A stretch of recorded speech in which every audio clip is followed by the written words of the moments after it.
Thank you for allowing me the opportunity to speak. I'm sorry I wasn't aware of the protocol about getting on the list. I'm here to offer some information on the shortcomings of the feasibility study for the incorporation of Poinciana. As some of you know, I'm a retired Florida city manager, having over 30 years experience in Florida government. Florida city government was my livelihood for all those years, and I appreciate the benefits of residing in a municipality, and I support giving the residents the opportunity to vote on the question of becoming a city only if the residents are given complete and accurate information. And unfortunately, the feasibility study does not offer that. By the way, I'm a resident of Poinciana. I do not represent any agency or other entity other than myself.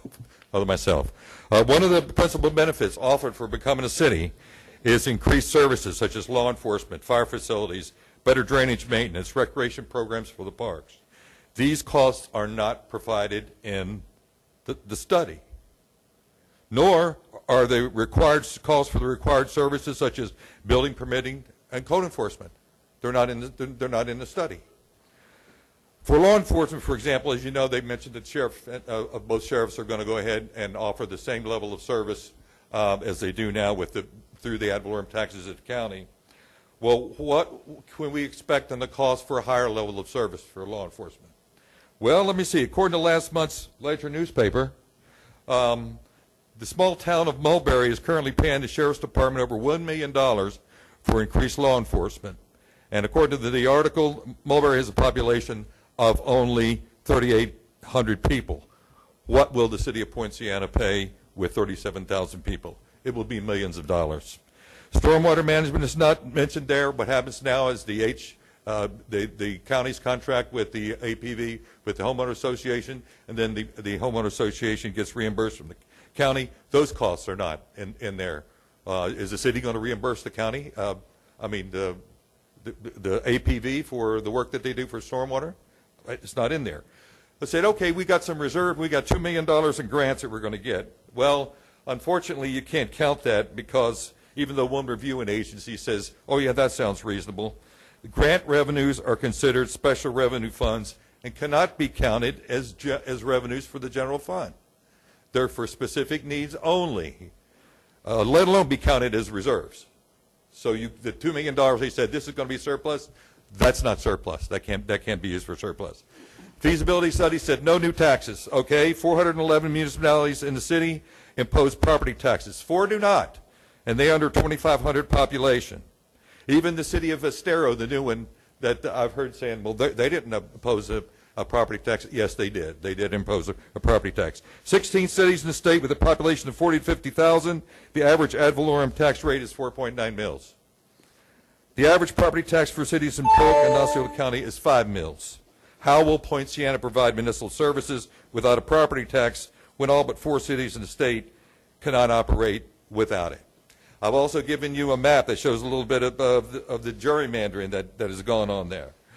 This will create service delivery and jurisdictional problems. From the map, you can see that in a short distance traveling south, the jurisdictions along Marigold Avenue change from city, then to Osceola County, then to city, then to Polk County, then it has the city on one side and Marigold and the county on the other side.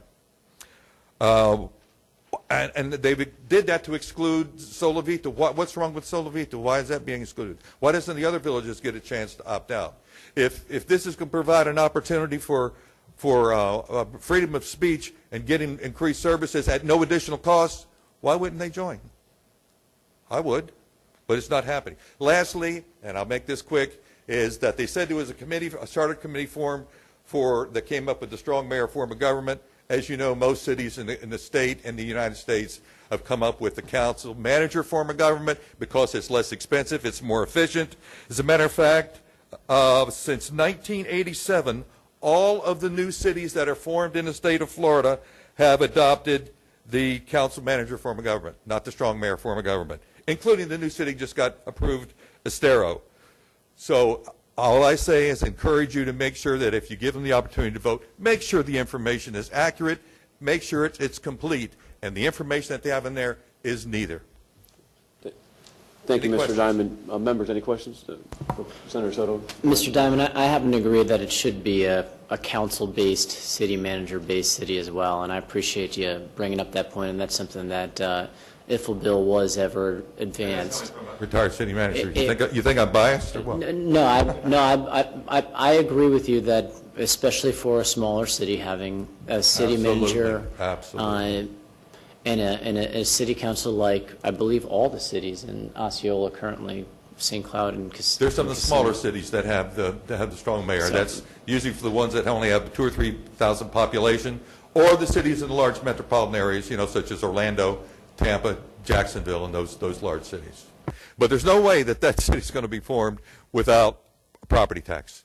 Just not going to happen. It's a miracle. It will be a miracle if they can do that. I don't know what they've got up their sleeve that's something different than all the 400 cities are doing in the state of Florida, and that I haven't seen in my 30 years dealing with cities and counties in Florida. But it's not going to happen, unfortunately. I wish it could.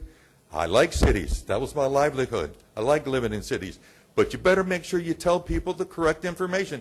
Don't do a bait and switch and say, well, there's not going to be any new taxes in. Oh, that's right. If you want better law enforcement service, oh, yeah, we forgot to add the cost for stormwater management. And, oh, in the 400 miles of roads, oh, yeah, that's right. It's soil cement base roads that deteriorate very quickly, unlike some of the other roads that are around here. You can see that what they call the alligator collecting. It's going to be very expensive in order to cover those roads. That's why the county said our gas taxes no way covers the repair of those roads in there. They're a mess. Members, any other questions? Mr. Diamond, thank you very much. Thank you very much. All right, members, I appreciate you sticking with us. Obviously, we had a long agenda today and a few more that were added.